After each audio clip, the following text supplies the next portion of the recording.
Magandang umaga, kumusta po? Narito po ulit ang update natin para sa lagay ng ating panahon ngayong umaga po ng June 30, 2024 na kung saan sa ngayon ay patuloy pa rin po na mayroong intertropical convergence zone na nag-i-extend pa rin dito sa ating bansa, lalo na po dyan sa may Visayas at Mindanao.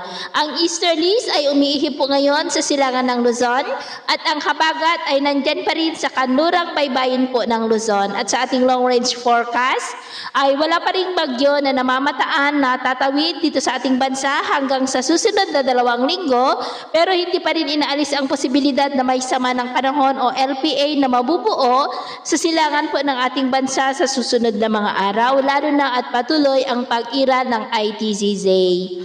At sa lagay ng ating panahon, ngayong madaling araw ay maayos pa rin ang panahon sa malaking bahagi ng bansa, pero may tsansa pa rin ng mga isolated rain sa ilang bahagi ng Cagayan, Mountain Province, Calabarzon, ilang bahagi ng Bicol, Mimaropa, Guimaras, Sulu Archipelago at Zamboanga Peninsula. At mamaya ay sisikat pa rin ang araw sa malaking bahagi ng bansa, mainit at malinsangan ang panahon, pero may tsansa pa rin ng maulap na kalangitan with isolated rain sa ilang bahagi ng Southern Quezon, Camarines Sur, Catanduanes, San Jose sa may Mindoro, Northern Palawan, Aklan, Sulu Archipelago at Zamboanga Peninsula.